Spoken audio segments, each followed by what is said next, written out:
اعوذ باللہ من الشیطان الرجیم بسم اللہ الرحمن الرحیم اللہم صلی علی سیدنا و شفیعنا و حبیبنا و مولانا محمد وعلی آلہ و اصحابہ و ازواجہ و بارک وسلم۔ برادران اسلام، السلام علیکم ورحمۃ اللہ وبرکاتہ۔ آج جمعۃ المبارک کا دن ہے اور اس جمعے کی خیر و برکات سورہ جمعہ سے بھی ظاہر ہے اور حدیث مبارک سے بھی جمعۃ المبارک کے بارے میں عید للمومنین کہا گیا، اور اس دن کو خاص اہتمام کے ساتھ قرآن شریف میں سورہ جمعہ میں اللہ رب العالمین کے کلام میں اللہ نے فرمایا اذا نودی للصلاۃ من یوم الجمعہ، جب جمعے کی اذان کی آواز دے دی جائے، ندا دے دی جائے، تو سب کاروبار چھوڑ دو اور نماز کی طرف چل پڑو۔ قابل غور و فکر بات ہے میرے بھائیوں، میں نے اس سے پہلے بھی عرض کیا کہ دنیا میں جتنے بھی مذاہب ہیں جو اس وقت اپنے انبیاء کی تعلیمات پہ عمل کر رہے ہیں، اس وقت کی تحقیق کے مطابق تقریباً 421 مذاہب ایسے ہیں جو اپنے انبیاء کی بنائی ہوئی کتب پر، بھیجی ہوئی کتب پر اور اس کی فرمودات پر عمل کر رہے ہیں۔ تو ہر ایک مذہب کے لیے مقدس ایک دن مقرر ہے، اور یہ مقدس ایک دن انہی 7 ہی ایام میں مقرر ہے۔ یعنی جتنے بھی کیلنڈر آج تک بنے، جتنے بھی آج تک جو ہے نا مذاہب کی تقسیم ہوئی ہے، انہی 7 ہی ایام میں، انہی 7 ہی دنوں کے اندر ان کے مقدس دنوں کو ترتیب انہوں نے بنائی۔ یہودیوں نے ہفتے کو ترتیب دی، عیسائیوں نے اتوار کو دی، ہندوستان کے ہندو مت والوں نے منگل کو دی، اس طرح بدھسٹ نے، اس طرح دوسرے جتنے بھی مذاہب ہیں، اسی 7 دن، 7 کو کوئی 8 نہیں کر سکا۔ انہی 7 دنوں کے اندر تخلیق کائنات سے لے کر تاحال جتنی بھی دنیا کی ترقیاں ہوتی رہیں، جتنی بھی دنیا کے اندر لوگوں نے نئے نئے ایجادات کیے، ان 365 دنوں کو جو اس فطرت کائنات کی ترتیب ہے، چاہے وہ کون سا بھی کیلنڈر آپ لے لیں، مایا کا کیلنڈر لے لیں، نوروز کا کیلنڈر لے لیں، یا زمینداروں کا جو آج کل جو موسمی کیلنڈر ہے اس کو آپ لے لیں، یا آپ ہماری ہجری کا کیلنڈر لے لیں، یا آپ عیسوی کا کیلنڈر لے لیں، یعنی جو بھی کیلنڈر ہیں ان تمام کے اندر 365 سے ایک دن زیادہ نہیں ہے، ایک دن کم ہے، اور یہی 7 دن ہے۔ یہی 7 دن میں کوئی کمی کوئی بیشی نہیں ہے۔ انہی 7 دنوں کے اندر، اس سے پہلے میں نے عرض کیا، سورہ فاتحہ کے 7 آیات ہیں، اور انسان کے دماغ کی 365 خانے ہیں۔ اللہ اکبر! ان 7 خول کے اندر بند انسان کے دماغ کے 365 خانے ہیں۔ جدید تحقیق نے یہ آج ثابت کر دیا کہ جو ایام ہیں، جو اس کائنات کی جو تقسیم ہے، جو انسان اس کائنات کا جو خلیفہ ہے، جو باہر ہے کائنات میں، سنوریہم فی آفاق، جو آفاق میں ہے، وہ انفسہم، وہ نفسوں میں بھی ہے۔ یعنی نفس کے اندر بھی وہ کچھ ہے جو کچھ اس آفاق میں۔ آج 365 جو دن ہیں، وہ 365 انسان کے جو ہے دماغ کے خانے ہیں، وہ کھلے ہوئے ہیں، اس سے انسان جو ہے تقسیم جو کائنات کی چل رہی۔ ابھی تمام تر ترتیب رب العالمین نے کی، اس تمام تر ترتیب میں کسی انسان کا کوئی دخل حاصل نہیں۔ قرآن کی ان 7 آیات، جسے میں نے اس سے پہلے عرض کیا کہ 7 مثانی کہا، ان 7 آیات کو بار بار دہرائی جانے والی ہر نماز میں ہم پڑھتے ہیں۔ ان 7 آیات کو ہم پڑھتے ہیں، اسی طرح انسان کے جسم کے 7 کھلے ہوئے سوراخ ہیں، انسان کے جسم کے 7 بند سوراخ ہیں۔ یہ ایک بہت بڑا فلسفہ ہے جو رب کائنات نے انسان میں، اس کائنات میں، اس قرآن میں دیا ہے۔ اسی لیے کیا فرمایا، من عرف نفسہ فقد عرف ربہ۔ پہلے اپنے نفس کو پہچانے، پھر رب کو پہچانے۔ پہلے اپنے آپ کو پہچانے کہ ہم کون ہیں، پھر اس کے بعد اپنے رب کو پہچانے کہ ہمارا رب ہماری اتنی سب کچھ جو ترتیب کے ساتھ، جو جدید سائنسی تحقیق صرف اس بات پہ تحقیق کرتی ہے کہ یہ اس طرح کیسا ہے، کوئی نئی چیز نہیں ہے، کوئی نیا سورج نہیں بنا سکے، کوئی نیا چاند نہیں ہے، کوئی زمین کی جو گردش جس طریقے سے اس کو گردش کو نہیں موڑ سکے، سورج کی تپش کو نہیں ختم کر سکے۔ تو برادران اسلام، یہ جو جمعے کا دن ہے جس کو قرآن نے خصوصیت کے ساتھ سورہ جمعہ کے اندر، جس کے لیے حضور نبی صلی اللہ علیہ وسلم نے فرمایا ہے کہ اس دن سورہ کہف کی تلاوت کرو، جس میں مسیح الدجال کی فتنوں سے محفوظ ہو سکیں گے۔ اگر پوری سورہ کہف نہیں تلاوت کر سکتے تو کم از کم اس کی پہلی 10 اور آخری 10 آیات کی تلاوت کرا کرو۔ اللہ امت مسلمہ کو ان شر اور فتنوں سے، ان فسادات سے محفوظ کرے جو آج دجالی فتنے امت مسلمہ کو اندر سے جو ہے نا وہ خراب کر رہے ہیں، ہمارے دین کو تقسیم کر رہے ہیں، ہمارے ایمان کو کمزور کر رہے ہیں۔ ایمان کو کمزور کرنے والے ان دجالی فتنوں سے اگر محفوظ ہونا ہے تو آپ نے سورہ کہف پڑھنا جمعے کے دن۔ اب اذا نودی للصلاۃ، جب آواز دی جائے جمعے کی، اب جمعے کی آذان جو ندا دی جاتی ہے وہ ظہر کی آذان اور جمعے کی آذان ایک ہی ہے۔ اذا نودی ظہر نہیں کہا، اذا نودی عشاء نہیں کہا، اذا نودی الفجر نہیں کہا، اذا نودی عصر نہیں کہا۔ اب جمعے کو ایک خاص تھی جس میں جو ہے خطبہ ہوتا ہے، جمعے کی 4 رکعت ہوتی ہے، 2 رکعت خطبے کی، 2 رکعت جماعت کی۔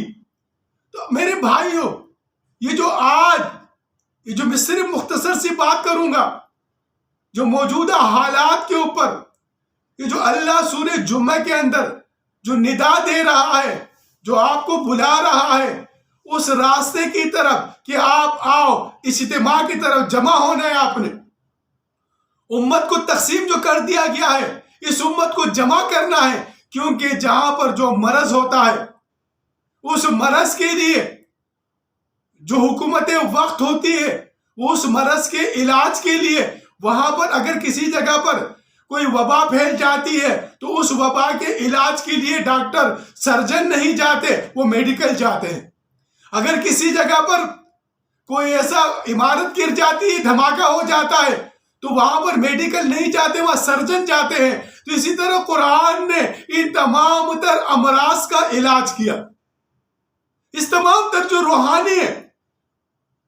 کیونکہ جب آپ دیکھتے ہیں معاشرے کے اندر جب لوگ ڈاکٹر اور طبیب کے چکر لگا لگا کے تھک جاتے ہیں، جب لوگ ڈاکٹر اور طبیب سے مایوس ہو جاتے ہیں، تو پھر ڈاکٹر طبیب ان سے کہتے ہیں کہ آپ ان کا روحانی علاج کراؤ، آپ بھی کسی فقیر کے پاس جاؤ، آپ کسی اللہ والے سے دعا کراؤ، آپ کوئی صدقات دو، آپ کوئی خیرات دو، آپ اللہ اس کے رسول کے قریب جاؤ۔ تو جب دنیا کے ڈاکٹر جب علاج کر کے ان کو کوئی بھی افاقہ نہیں دکھتا تو وہ ہم جیسے فقیروں کے پاس اپنے مریضوں کو بھیجتے ہیں۔ تو جب یہ معاشرے کے اندر یہ اتنا سب کچھ ابہام پیدا ہو گیا، ٹکراؤ پیدا ہو گیا ہے، تو پھر اس کا روحانی علاج کی طرف امت کو اجتماعی آنا چاہیے، اس کے روحانی علاج کی طرف امت کو آنا ہے۔ اسی لیے سورہ جمعہ میں جو ندا دی جا رہی ہے، اس ندا کے لیے آپ نے کیا کرنا ہے؟ کیونکہ نماز کی ادائیگی سے پہلے سب سے پہلے آپ نے اپنے آپ کو پاک کرنا ہوتا ہے، طہارت کرنی ہوتی ہے، لباس کو پاک پہننا ہوتا ہے، وضو کرنی ہوتی ہے، اس کے بعد آپ نے مسجد آنا ہے. تو آپ کو اجتماع سے پہلے آپ نے اپنے آپ کے اپنے ذہنوں سے ان فرقوں کو نکالنا ہے، ان تعصب کو نکالنا ہے، ان گروہی لسانی، یہ جو آج معاشرے کے اندر جو انتہا پسندی جو پیدا کر دی گئی ہے، جو شدت پسندی پیدا کر دی گئی ہے. ایک طرف مذہبی جنونیت کے نام پہ شدت پسندی پیدا کر دی گئی، دوسری طرف مغربی تہذیب کے نام پہ شدت پسندی پیدا کر دی گئی.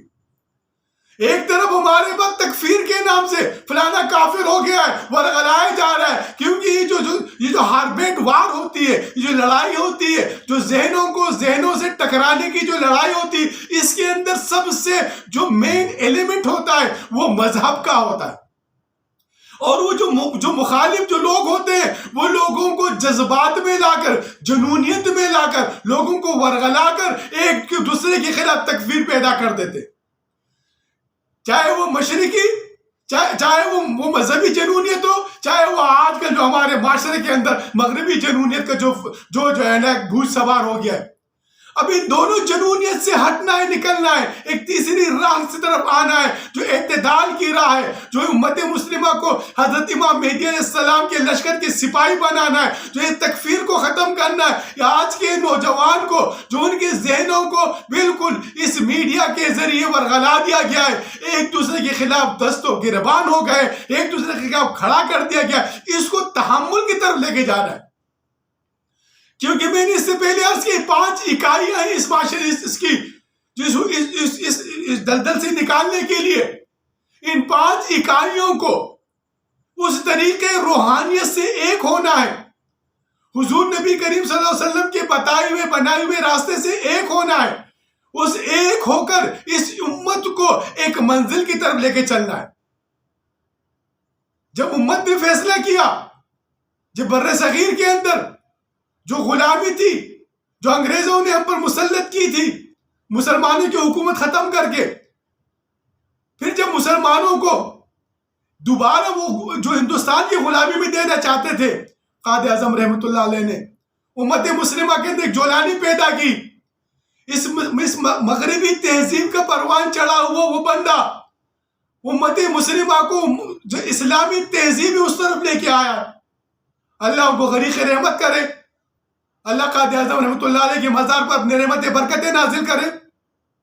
کیونکہ مغرب کی اس تہذیب کو امت مسلمہ پہ نہیں، مشرق کی تہذیب کو، امت مسلمہ کو، اس تمدن کو، ثقافت کو بچانے کے لیے، اسلامی تہذیب کو بچانے کے لیے، اس ہندوانہ رسم سے مسلمانوں کو نکالنے کے لیے 2 قومی نظریہ دیا. اب یہ 2 قومی نظریے کی طرف امت مسلمہ کو لانا ہے. اب یہ 2 قومی نظریہ کیا ہے؟ دیکھیے وہاں پر 3 قومیں تھی. وہاں پر ایک طرف جو انگریز تھا، برطانیہ تھا، ایک طرف ہندوستان کے ہندو تھے جو شدی شدتاً تحریک چلا رہے تھے، مسلمانوں کو مرتد کر رہے تھے. ملکانہ میوات کے علاقوں میں 9 لاکھ سے زیادہ مسلمانوں کو مرتد کر دیا گیا تھا. اب ان 2 تہذیبوں کو، جو 3 تہذیبیں اس بر صغیر میں تھی، وہ جو یورپ تھا، جو برطانیہ تھا، وہ اپنی تہذیب و تمدن کو ہمارے مشرق کے اندر اتنا نہیں گھسیڑ سکا. آج کل جو چند لوگ جو ان کی اس جو تہذیب کو لے کر جو جس طریقے سے اس رمضان کے اندر کس طریقے سے کیا گیا، جو برکتوں کا، رحمتوں کا مہینہ تھا، جو امت مسلمہ کو 27 رمضان کو اللہ نے پاکستان عطا کیا تھا، وہ اس پہ روڈوں کے اوپر کس طریقے سے جو ہے نا تہذیبوں کا ملیا میٹ کیا گیا. آج وہ ہندوانہ رسم و رواج کو ہم چھوڑنے کے لیے واپس اسی نظریے پاکستان کی طرف آنا ہے. امت میں تحمل پیدا کرنا ہے، بردباری پیدا کرنا ہے. نوجوان جو آنے والا کل ہے اس مستقبل پاکستان کا، جو ہمارا نوجوان، ہمارا یوتھ ہے، جنہوں نے اس امت مسلمہ کے آگے رہنمائی کرنی، کمان کرنی ہے، ان کو ہم نے مذہبی لحاظ سے، ان کو ہم نے ذہنی اور سیاسی لحاظ سے ان کی تربیت کرنی ہے، روحانی تربیت کرنی ہے. حضرت امام مہدی علیہ السلام کے لشکر کے سپاہی بنانا ہے. اس معاشرے کے اندر جو یہ تکفیر جو نوجوانوں کو ورغلایا جاتا ہے، کیونکہ یہود و نصارہ کی یہی چال ہے کہ امت مسلمہ کو آپس میں فروعی اختلافات میں ایسا الجھا دو تاکہ یہ ہماری طرف ان کی توجہ نہ ہو سکے. برادران اسلام، امت مسلمہ کی جتنے بھی مسلکیں ہیں، حنفی، مالکی، شافعی، حنبلی، جعفری، تمام تر مسلکوں کی جو ایمانیاتی کونسل ہے وہ ایک ہے. تمام تر مسالک کی آمنت باللہ و ملائکتہ و کتبہ و رسلہ، یہ ایمانیاتی کونسل ہے ہماری. کوئی ایک بھی مسلک انکار نہیں کر سکتا کہ میں اللہ کو نہیں مانتا، میں حضرت محمد مصطفیٰ صلی اللہ علیہ وسلم کو خاتم النبی نہیں مانتا، اللہ کا آخری نبی نہیں مانتا، میں ملائک کو نہیں مانتا. سب مانتے ہیں. تو پھر جب سب ہماری ایمانیاتی کونسل ایک ہے، جب ہماری ایمانیاتی کونسل ایک ہے، جب ہم سے قبر میں بھی تمام تر مسلکوں سے، تمام تر مسلکوں کے چاہنے والوں سے، اس کے پیروکاروں سے ایک یہی 3 سوال کیے جائیں گے، چوتھا کوئی سوال نہیں ہوگا. من ربو کا مجھ سے ہی پوچھا جائے گا، من ربو کا ہر اس شخص سے پوچھا جائے گا جو حضور نبی صلی اللہ علیہ وسلم کو امتی ہے. من دینوں کا آپ سے ہی پوچھا جائے گا، حضور نبی کریم صلی اللہ علیہ وسلم کی منہاج الرجل آپ سے ہی پوچھا جائے گا. تو پھر جب ہماری ایمانیاتی کونسل ایک ہے، ہمارے سوال و جواب ایک ہے، جب حوض کوثر پہ ہمیں جامع کوثر دینے والا شفیع المذنبین حضرت محمد مصطفیٰ ہے، تو پھر کیوں ہم ایک دوسرے کے خلاف دست و گریبان ہیں؟ میری امت مسلمہ کی تمام تو خطبہ حضرات سے، تمام تو علماء حضرات سے میری اپیل ہے، خدا را ایمانیاتی کونسل پہ امت مسلمہ کی رہنمائی کرے، نوجوانوں کے ذہنوں کو بنائے بگڑائے نہیں، ان کی روحانی تربیت کرے.